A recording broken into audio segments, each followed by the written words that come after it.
Aminin nyo man o hindi, mas natutuloy pa yung mga biglaang gala kaysa yung mga pinlano nyo ng matagal.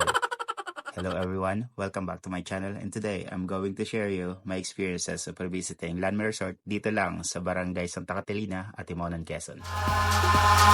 Eyes in the sky. Sa mga gustong bumisita, Landmark Resort is located at Barangay Santa Catalina at Timonan, Quezon. This is a perfect spot for nature lovers as it's surrounded by lush greenery and serene river.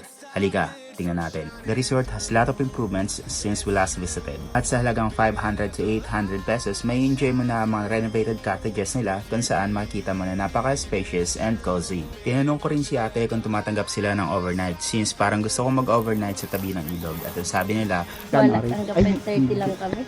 for the meantime, hindi muna sila tumatanggap ng overnight. Siguro, pag peak season na, mag-open na rin sila for overnight and I'm looking forward for that. Meron din silang malilinis na restrooms. 4 na restroom para sa mga babae and 2 para sa mga lalaki. One of the best features of Landmark Resort is the swimming pool. Ito talaga yung binalikan ko dito since day 1. Kasi noon, ginagawa pa lang talaga to. Paano ka ba namang hindi babalik? Sobrang linis and well-maintained yung pool.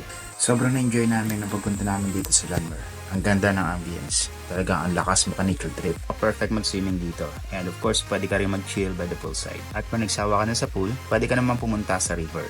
Meron ka makikita ang 2 floating cottages. Meron ding floating bamboo raft. Ang mga ito ay libre-libre mo lang gamitin. Kaya lang, ang sabi ni ate, kapag ginamit nyo syempre, ibalik nyo rin kung saan nyo siya kinuha. May mga tali ito kaya hindi ito mawawala. Nag-enjoy nga ako dito sa balsa. Napapaligiran to ng mga puno and then napakatahimik ng lugar. Pagdating naman sa pagkain, syempre nagbaon na kami. Alam namin kasi na hindi naman ganon kalaki yung Landmark Resort. Although may maliit sila na store, hindi naman ito sasapat para dito lang kayo bumili. Siguro sa mga susunod na pag-visit namin, meron na syempre na fast food rito. Syempre, meron din dito mga libre na lutuan. Kung sabi na lamang kay sa staff kung gagamitin ninyo.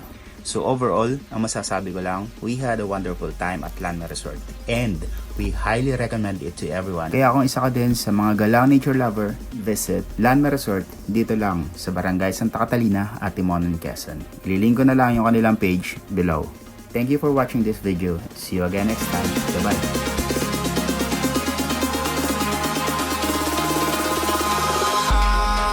In the sky, gazing far into the night, I raise my hand to the fire, but it's no use, 'cause you can't stop it from shining.